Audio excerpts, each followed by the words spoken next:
Oke, sudah bisa terlihat ya share screen saya?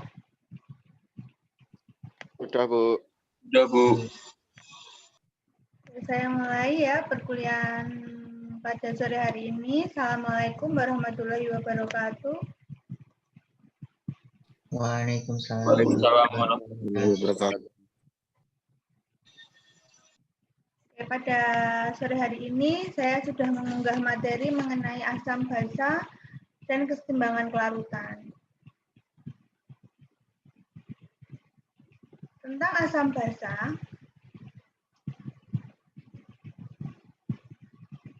nah, asam basa tentunya kalian sudah tahu ya.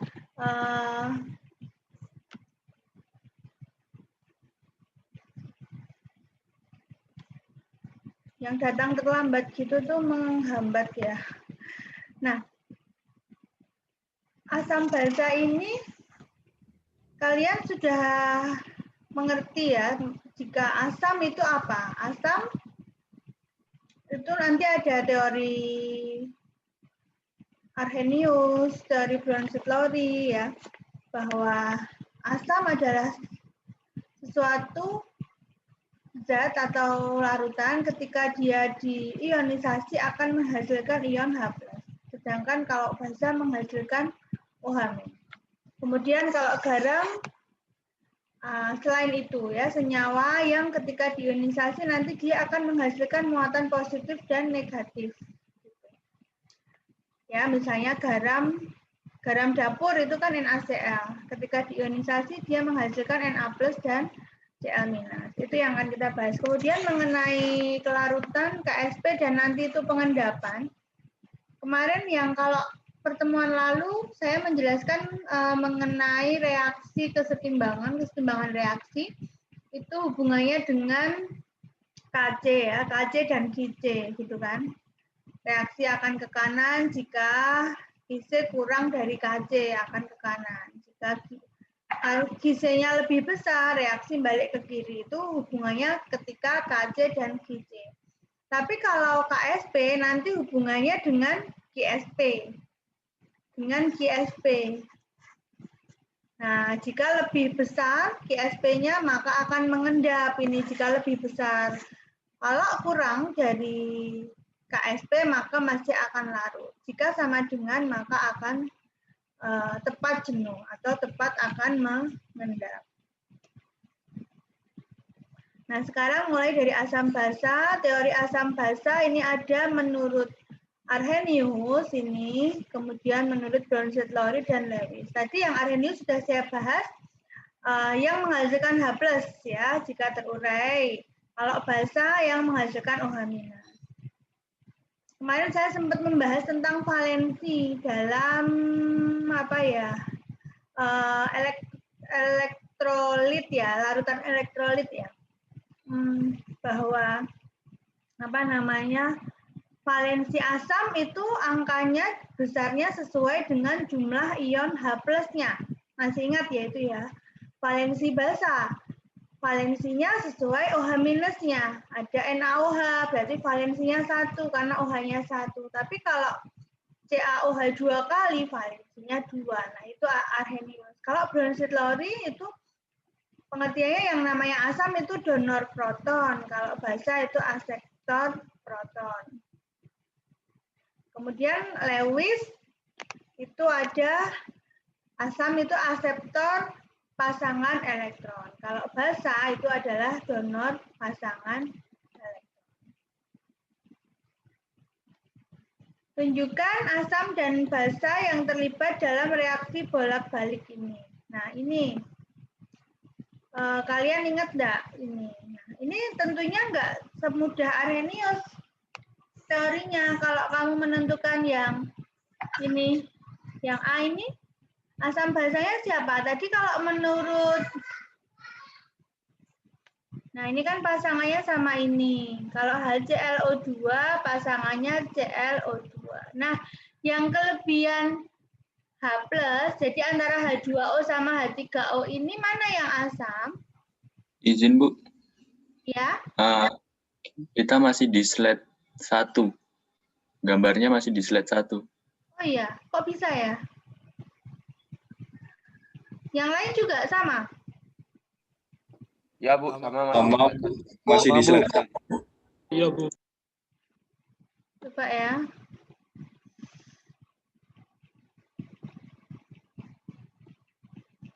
Oke.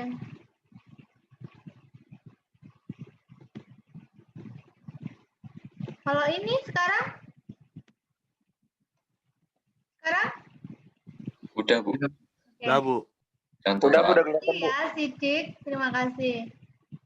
Oke. Sama-sama Bu. Ya, sekarang ini pasangannya HClO2 sama ClO2 minus, H2O sama H3O plus.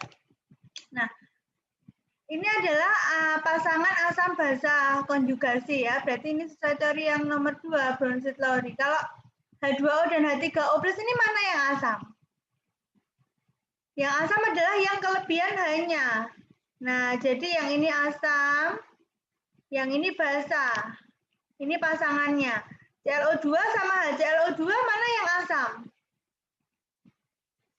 HClO2 Bu. Oke, HClO2 yang asam, ini yang basa. Gitu ya, paham ya? Yang lain juga sama. Ini misalnya yang C NH3 sama NH4+.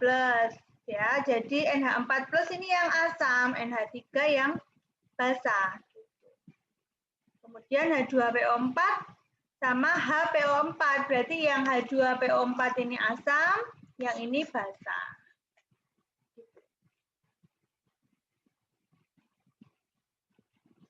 Nah, menurut Lewis sekarang, jadi ini menurut Bronsted-Lowry ya ini ya, pasangan asam basa konjugasi.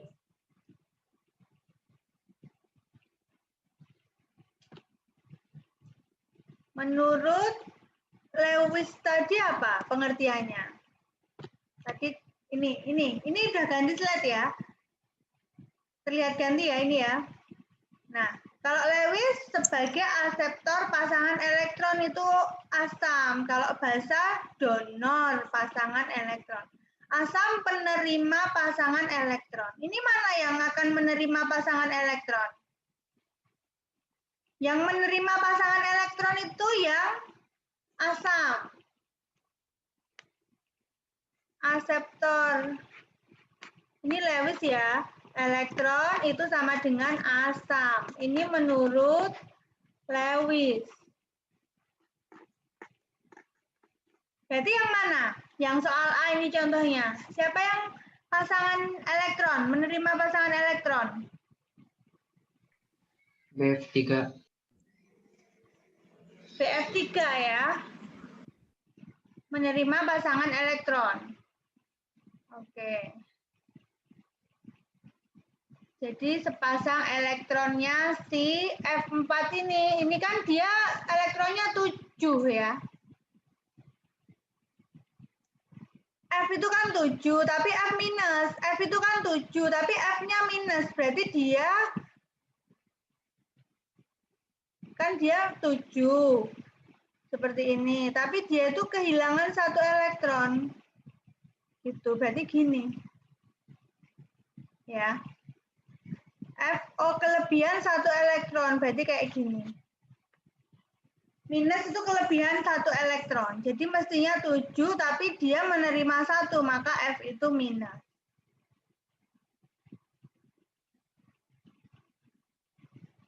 Kemudian bereaksi dengan BF3 menghasilkan BF4 minus.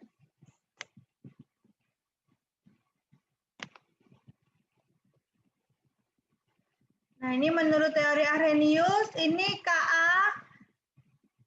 ini tuh sesuai dengan KC, kesetimbangan konsentrasi. Rumus kesetimbangan di sini sama, bahwa konsentrasi kanan pangkat koefisien per konsentrasi kiri pangkat koefisien. Nah, kalau yang disebut Kw itu adalah air. Konstanta kesetimbangan si air itu 10 pangkat min 14 nilainya ya. Kalau Ka konstanta kesetimbangan asam ya koefisiennya, kalau Kb basa. Nah, jadi ini loh. Ini ada reaksi antara H2O ya menjadi asam konjugatnya H3O+ dan OH-. Nah, ini sesuai dengan kesetimbangan reaksi kimia kemarin bahwa Kc itu kanan pangkat koefisien, kiri pangkat koefisien. Seperti itu. Nah, ini kalian perlu menghafal asam kuat, basa kuat. Jadi kalian harus hafal ini ya, karena rumusnya, masih ingat enggak rumus asam basa kuat?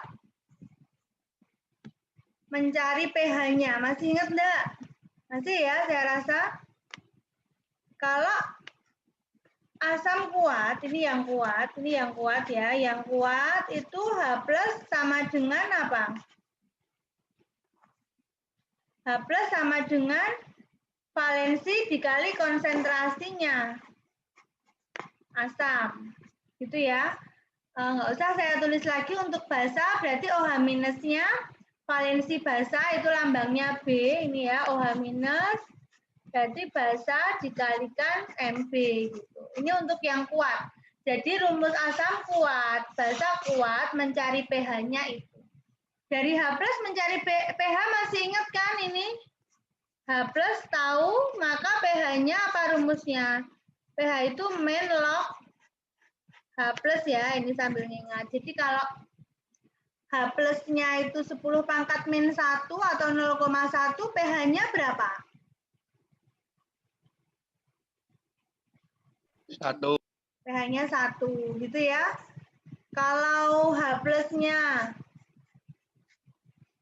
2 kali 10 pangkat min 3, pH-nya berapa? 3 min log 2. Oke, masih ingat ya, 3 minus log 2, begitu. Kalau OH sama, dari OH min ke POH dulu, baru pH. pH itu sama dengan 14 minus POH, itu jika basa. Jadi ini harus kalian hafal, kalian harus ingat yang merupakan asam kuat dan basa kuat, rumus mencari pH-nya seperti itu, gitu ya. Ini hanya mengulang saja.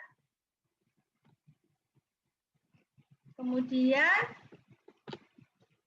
asam lemah, basa lemah, maka ada Ka, ada Kb, tetapan ionisasi asam dan tetapan ionisasi basa. Rumus ini juga diperoleh dari Kc tadi ya, dari persamaan reaksi ini. Kamu bikin Kc. Kc-nya, Kc itu kan kanan pangkat koefisien, per kiri pangkat koefisien. Yang sebelah kanan ada hidronium ya, H3O+ itu hidronium sama basa. Oh ini yang ini ya, OCl sama hidronium per HOCl. Gitu ya, sama.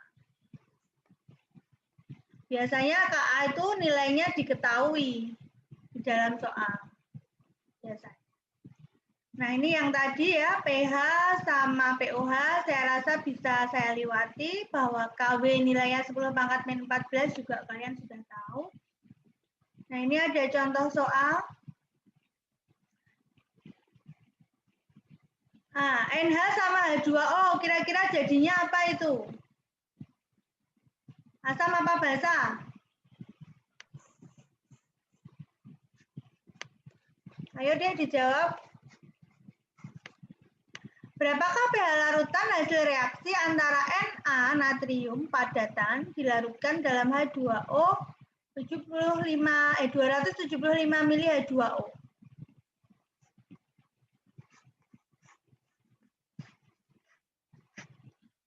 NaOH gitu ya. Plus apa?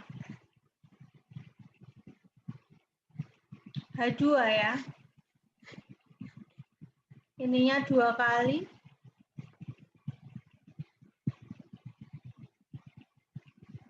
Oh, enggak usah. Ininya sekali saja, ininya setengah. Sama aja ya. Udah setara apa belum itu? Halo? Kalian tidur? Udah, Bu. Atau gimana? Setara belum itu? Udah setara. Udah ya? Nah, Sudah, Ibu. oke. Sekarang 3,5 mg Na itu kalian jadikan mol dulu.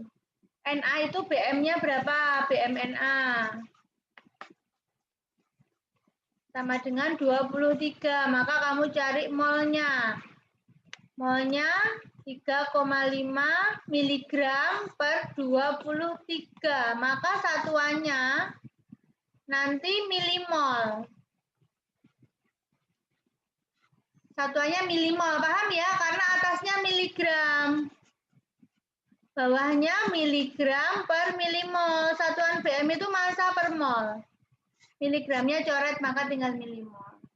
Nah, katakanlah ini hasilnya A, gitu ya. Hasilnya A besar. Berapakah pH larutan hasil reaksi? Maka kita carinya NaOH-nya. Karena ini 1 koefisiennya, NaOH juga 1 koefisiennya, maka ini besarnya berapa NaOH? Berapa mol? Ini A milimol. Milimol, Bu. Berapa? A milimol. Oke, sama ya, A milimol. Nah, sekarang dalam volume 275 mili H2O, maka kita bisa nyari konsentrasi basa NaOH. Konsentrasi itu apa satuannya? Mol per liter. Paham? Atau kalau atasnya milimol, bawahnya mililiter. Kan boleh. Ini A milimol per 275. Nah, ini berarti A per 275 itu udah benar. Nggak usah kamu apa-apakan. Karena atasnya milimol, bawahnya mililiter. Ya, berarti artinya sama dengan mol per liter. Itu konsentrasi basa. Lah OH minusnya apa tadi rumusnya? OH minus valensi kali konsentrasi basa. Basanya basa NaOH. Nah, sudah bisa ya POH baru pH. Paham nggak ini? Paham atau enggak? Paham, Bu. Paham ya, urutannya itu stoikiometri saja. Jadi saya di sini hanya menambahkan rumus asam basa kuat. Ini baru asam basa kuat. Paham ya? Yang lain tadi ini kemampuan kalian mengubah-ubah mol ini kan stoikiometri kemarin. Ini satu gitu. Na-nya 1, maka NaOH 1. Kemampuan kalian, konsentrasi juga pertemuan 3 minggu yang lalu. Mungkin ya, bahwa konsentrasi itu ada dengan satuan molaritas, mol per liter, dan seterusnya. Jadi slide ini yang akan saya jelaskan contoh soal 1. Yang contoh soal ini dan ini silakan kalian coba sendiri. Ya. Benar-benar harus kalian coba ya. Karena apa? Saya tuh mengusulkan soal-soal itu ya apa yang sudah saya latihkan di dalam kelas. Dan ini kan slide-nya sama dengan kelas yang lain ya. Ini kan oleh tim slide ini. Jadi ya contoh-contoh soal itu diambilkan dari sini. Itu silakan dicoba.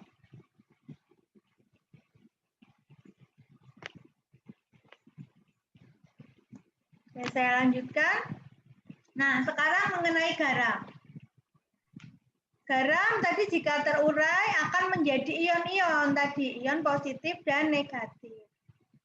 Nah, ini hubungannya itu sebenarnya dengan hidrolisis ya. Jadi garam itu ada yang berasal dari asam kuat dan basa kuat.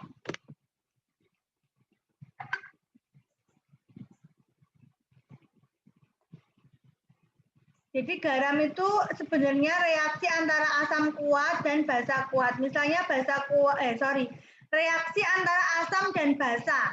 Nah, asam dan basa itu kan bisa kuat lemah gitu ya. Atau kuat-kuat atau lemah-lemah gitu.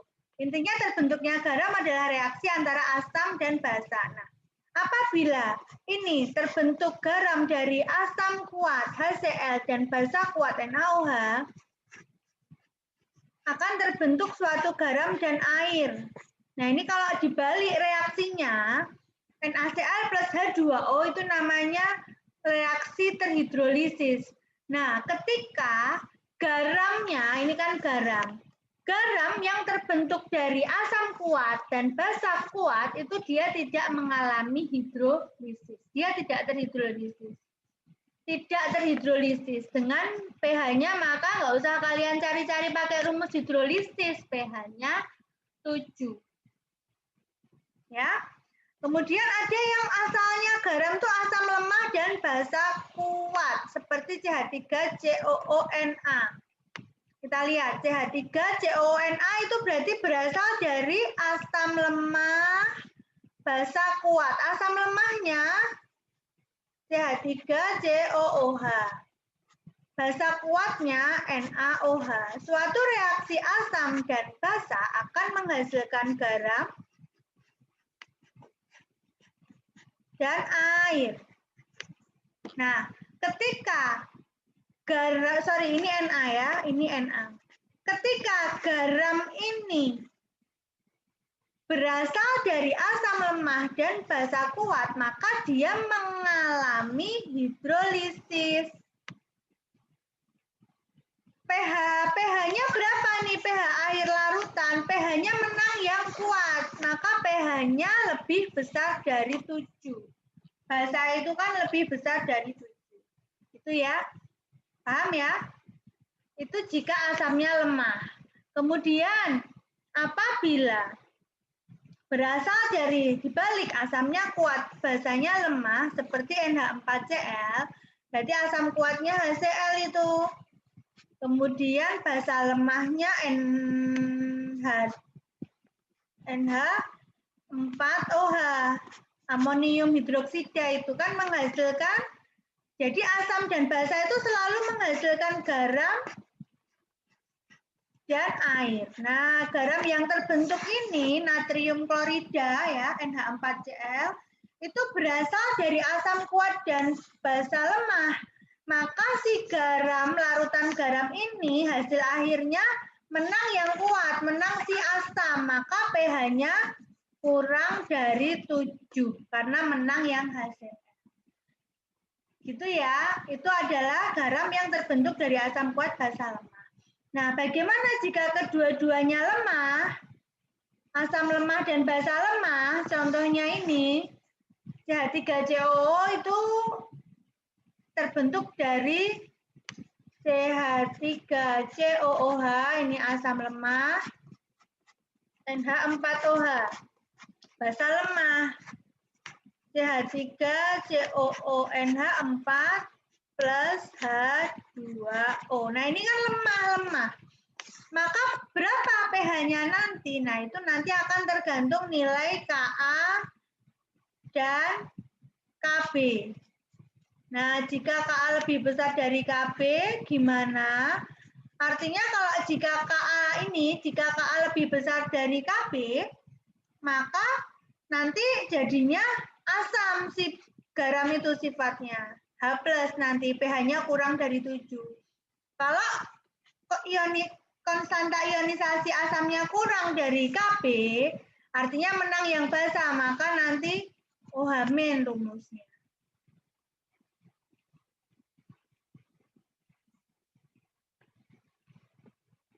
Paham nggak itu? Paham ya? Nah, sekarang rumusnya ya. Sekarang rumusnya. Rumusnya kalian, nah ini nggak ada rumusnya ya. Oke. Rumusnya kalian masih ingat nggak? Ini kan tadi saya bahas itu. Rumusnya kalian ingat nggak? Enggak, Bu. Nggak ingat. Yo ya. Oke, kalau nggak ingat, ini saya tulis ya.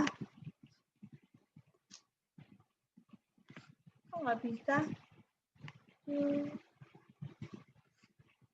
Kenapa nggak bisa?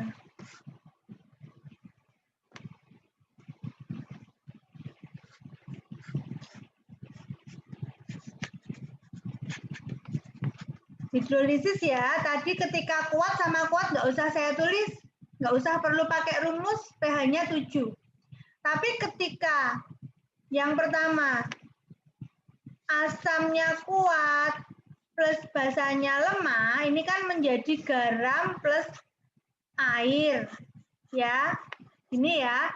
Maka garam yang terbentuk akan terhidrolisis. Bersifat apa tadi? Bersifat pH-nya kurang dari 7 karena kuat yang asam. Maka rumusnya H+ sama dengan apa? Akar KW per KB kali konsentrasi garam. Ingat ya, ini konsentrasi. Konsentrasi garam. Garamnya yang terbentuk. Konsentrasi itu si satuannya harus mol per liter. Maka nanti kalau dapatnya mol harus dibagi volume. Gitu, paham ya? Kemudian yang kasus kedua. Kasus kedua itu jika basanya kuat, asamnya lemah. Akan terbentuk garam sama H2O juga. Maka larutan terbentuk pH-nya lebih besar dari 7 karena menang si basa kuat. Maka rumusnya OH- sama dengan akar KW per KA. Ini akarnya sampai bawah ya, dikali konsentrasi garam. Itu ya, silakan kalian catat atau screenshot atau nanti recordingnya dari kuliah ini akan saya share lagi. Ya, itu. Kemudian ada yang kasus ketiga tadi apa? Kasus ketiga tadi ketika asam lemah sama basa lemah kan jadi garam plus H2O. Itu tergantung ini. Tergantung jika Ka lebih besar dari Kb, maka nanti pH-nya kurang dari 7. Maka rumusnya H+ sama dengan akar yang lemah taruh bawah. Ka per Kb kali Kw. Seperti itu. Kemudian yang kedua kasusnya jika Ka kurang dari Kb, maka pH-nya lebih besar dari 7. Maka rumusnya OH- sama dengan akar KB yang lemah taruh bawah. KB per Ka kali Kw. Seperti itu. Ya, saya rasa buku catatan kimia kalian juga mestinya masih ada ya. Itu ini bisa di screenshot atau kalian catat atau kalian foto gitu ya. Sudah? Sudah ya? Sudah, Bu. Saya lanjutkan. Oke, sekarang mengenai kation, anion, asam basa tidak terbatas pada molekul netral. Nah, ini Ka dan Kb saya bilang tadi diketahui ya nilainya ya. Biasanya diketahui nilai Ka dan Kb-nya.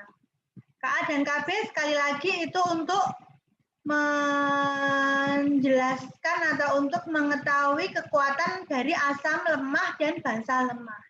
Kekuatan asam lemah itu dari Ka, kekuatan dari basa lemah itu Kb.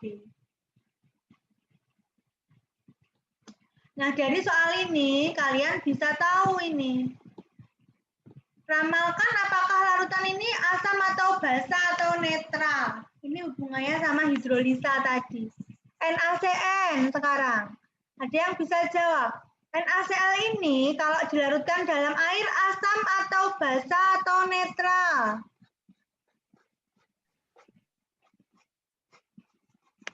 Apa? Basa, Bu. Basa, karena dia jadinya NaOH plus HCN. Nah, tadi kan di tabel tadi kan NaOH itu basa kuat, NaCl itu asam lemah. Nah, ini menang yang basa, maka dia basa. Maka NaCl itu NaCN itu basa. KCl? Asam, Bu. Asam. Masa KCl asam. KOH sama HCl loh. Jadi KCl itu kalau nggak usah saya bikin reaksi, dia berasal dari basa KOH sama asam HCl. KOH benar dia lemah.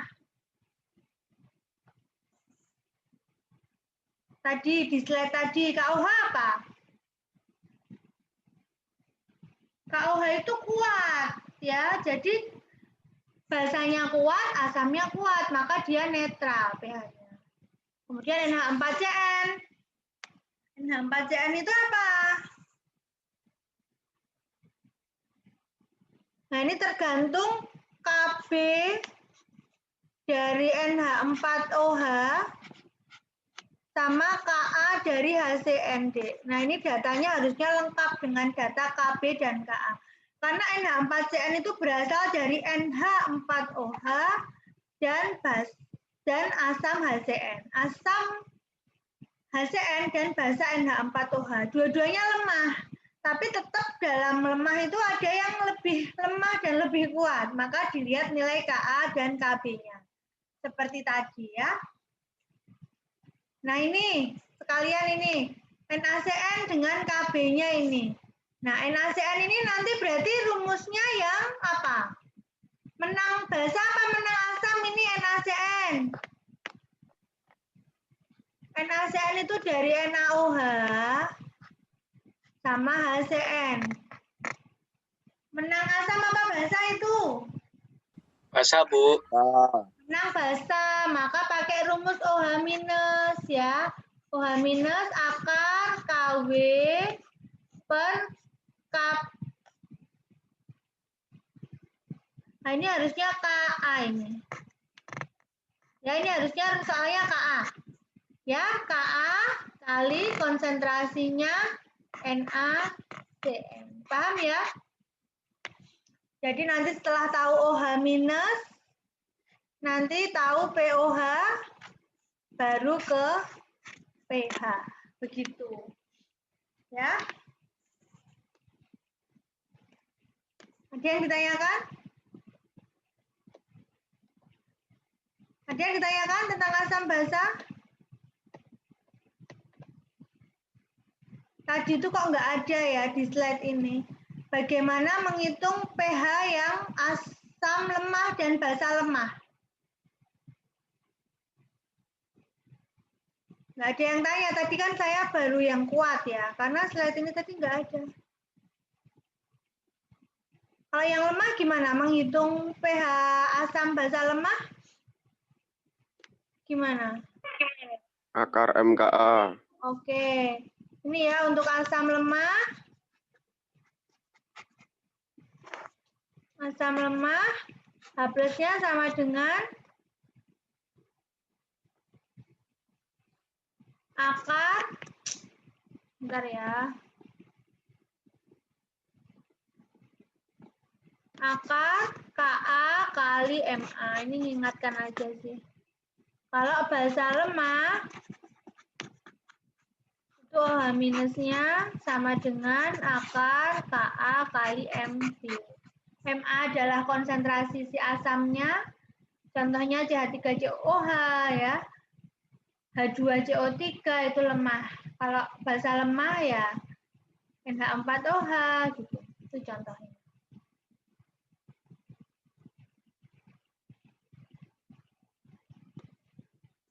Oke, saya lanjutkan. Ini sudah.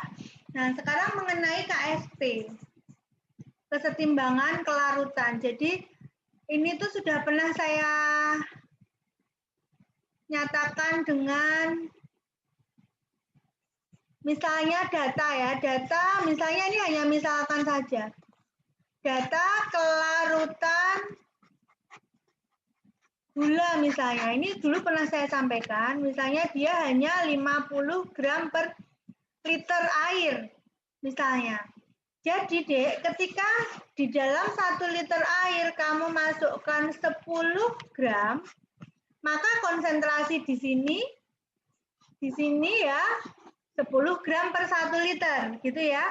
Dimasukkan lagi 20 gram.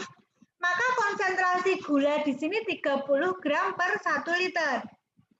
Dimasukkan lagi 20 gram lagi, Maka konsentrasi di sini adalah 50 gram per 1 liter. Ketika saya tambahkan lagi 20 gram, konsentrasi di sini berapa? Rama. Tetap 50, Bu. Tetap 50. Yang 20 gram lagi gimana? Akan Mengendap. mengendap karena sudah melebihi dari data kelarutannya. Nah, itu adalah sebagai dasar ya. Maka ini dasarnya adalah KSP. Nah, KSP itu adalah hasil kali kelarutan. Oke, sekarang saya perlu menyampaikan nih. Kelarutan itu tuh satuannya sama dengan konsentrasi. Jadi hasil kali kelarutan ion-ionnya ya di sebelah kanan pangkat koefisien. Jadi misalnya di sini ada Ag2CrO4 ini kan diuraikan menjadi 2 Ag plus CrO4 2 minus. Ini koefisiennya 2, ini koefisiennya 1. Maka rumus KSP itu sebenarnya Kise, tapi pada kelarutan. Apa bedanya kelarutan sama konsentrasi sekarang? Bedanya apa kelarutan sama konsentrasi itu? Tadi kan saya bilang di contoh tadi, kelarutan gula itu 50 gram per 1 liter. Saya larutkan 20, konsentrasinya 20 gram per 1 liter. Saya larutkan 20 lagi, jadi 40 gram per 1 liter konsentrasinya. Saya larutkan 10 lagi, konsentrasinya jadi 50 gram per 1 liter. Saya larutkan 20, kok konsentrasinya tetap 50 gram per 1 liter. Berarti apa bedanya kelarutan sama konsentrasi? Kalau kelarutan itu sama dengan ini konsentrasi maksimum gitu, konsentrasi maksimum. Jadi ketika yang kamu kalikan ini Ag sama Cr ini kelarutan, maka itu disebut KSP-nya. Tapi ketika yang kamu kalikan ini masih konsentrasi, jadi konsentrasi itu bisa encer, bisa sedikit pekat, bisa pekat sekali gitu loh kalau konsentrasi itu. Itu namanya nanti KSP. Kalau rumusnya sama. Paham nggak ini? Jadi sama-sama nih, kelarutan sama konsentrasi ini sama-sama satuannya mol per liter. Tapi kalau kelarutan itu sudah konsentrasi maksimal. Jadi artinya si gula tadi itu konsentrasinya nggak mungkin lebih dari 50 gram per 1 liter air gitu. Tapi ingat ya, ini satuannya harus mol per liter. Harus mol per liter. Nah, kita lihat ini. Ag2CrO4 hitung kelarutannya.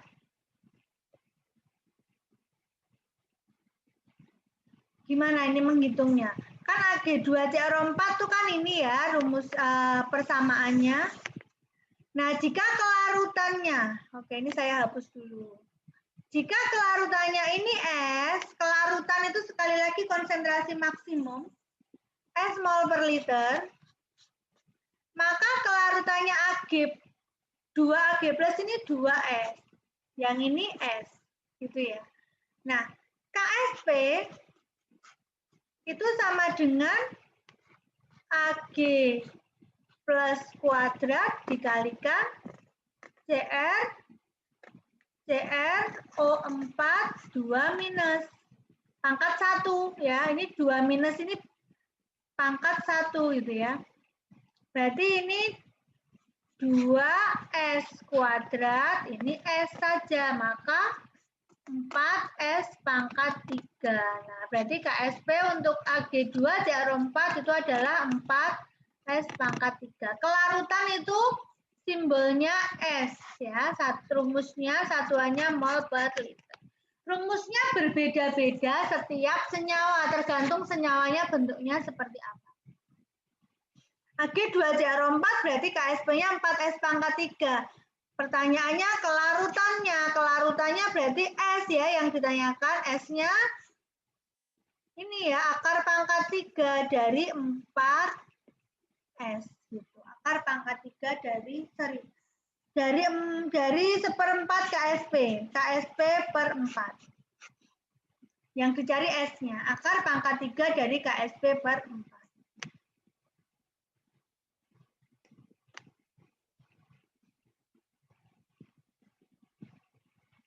Nah, ini pengaruh ion senama. Ada Ag2CrO4 diuraikan menjadi 2Ag+ plus CrO4 2-. Jika di dalam larutan itu ditambahkan CrO4 2-, misalnya CrO4 2- ini diperoleh dari K2CrO4. Jadi ke dalam larutan ini ditambahkan K2CrO4. K2CrO4 itu kan mengandung CrO4. Nah, maka kesetimbangannya akan bergeser ke arah mana? Kanan apa kiri? Kan yang ditambahkan CrO4, berarti sebelah kiri yang ditambahkan, maka kesetimbangan bergeser ke arah lawannya, ke arah kanan. Kemudian, itu adalah ini ya, kasus ini. Kemudian contoh 10.2, berapakah kelarutan molar Ag2CrO4 dalam 0,1 m K2CrO4? Nah, jadi ini ceritanya pelarutnya K2CrO4. Yang dilarutkan Ag2CrO4. Nah, ini tuh kayak gini loh, Dek. Jadi tuh CrO4 itu sudah ada di dalam pelarutnya. Nah, itu menyebabkan kelarutan Ag2CrO4 dalam pelarutnya itu semakin rendah. Kenapa semakin rendah? Karena sebelumnya sudah ada CrO4 di pelarutnya. Beda ketika Ag2CrO4 dilarutkan dalam air, itu akan semakin besar. Gitu. Contohnya sama kayak tadi loh, gula. Gula kelarutannya 50 gram per 1 liter. Ketika dia dilarutkan dalam 1 liter, maka yang bisa masuk 50 gram. Paham ya? Tapi ketika gula 50 gram, saya larutkannya dalam larutan glukosa 20%. Jadi di dalam pelarutnya sudah ada gula di situ. Maka kelarutannya akan makin kecil karena pelarutnya sendiri sudah mengandung ion yang senama. Paham ya itu ya? Nah, maka ion senama itu menyebabkan kelarutan semakin rendah. Itu. Saya rasa paham untuk ya, mudah ya untuk dipahami ya itu ya. Oke. Masih ada yang bergabung ya. Nah, ini tadi meramalkan reaksi itu, kelarutan itu, kalian melarutkan itu mengendap tepat jenuh atau larut itu dengan perkalian KSP sama GSP. Pengendapan itu jika Q lebih besar dari KSP, akan larut apabila Q kurang dari KSP, kemudian akan tepat jenuh ketika sama dengan.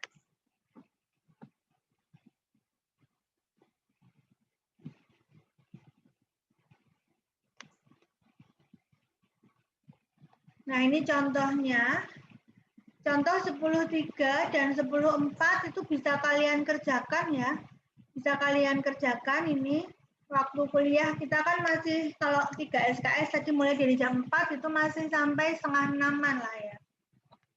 Bukan 5:30, masih jam 6 lebih. Tapi kan memang kalian harus istirahat, sholat. Nah, ini silahkan kalian kerjakan. Yang reaksi pengendapan ini hanya 2 soal saja, 10.3 dan 10.4. Ini kalian kerjakan, tidak usah dikumpulkan ya. Kalau misalnya kalian tidak bisa, Silahkan bertanya. Ini saya beri kalian kebebasan, tidak usah dikumpulkan. Termasuk contoh soal yang tadi ya, kan saya misalnya ada yang saya bahas semua. Nah ini yang saya bahas kan hanya 95. Mungkin kalian 96 kalian coba nggak bisa, 97 kalian coba nggak bisa, silakan ditanyakan.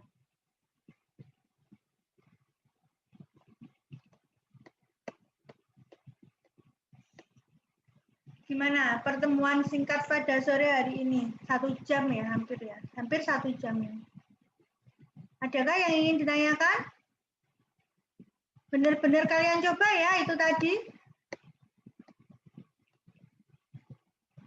Atau ada yang mau menanyakan pertemuan kemarin tentang kesetimbangan reaksi kimia atau mengenai PR-nya?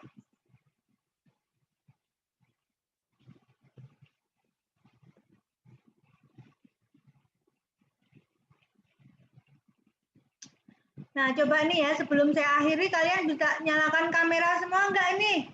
Yang enggak nyalakan kamera, saya anggap tidur atau pergi. Kalian nge-on-kan aja Zoom-nya. Coba sekarang sebelum saya akhiri. Ansa, Hari, Nur Fadilah, Rizal, tuh kan kelihatan muka-muka tidur atau muka-muka Nail Zidan, Sekar.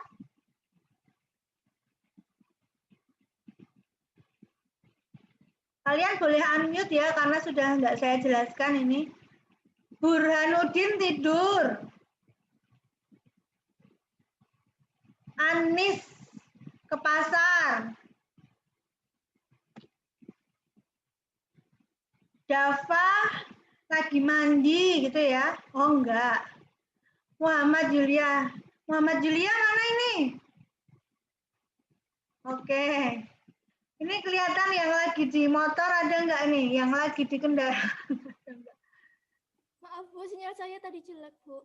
Oh, sinyal jelek. Oke. Oke, layar pertama saya screenshot ya.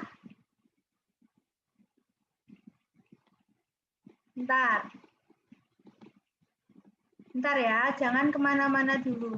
Nah, ini adalah yang real kuliah pada sore hari ini.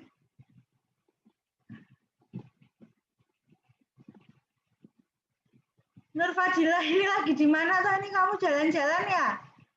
Burhanuddin mana?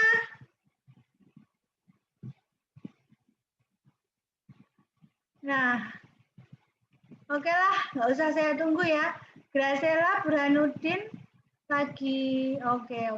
Ya, Burhanuddin ini tidur bener ini ya. Saya panggil dari tadi nggak nongol. Oke.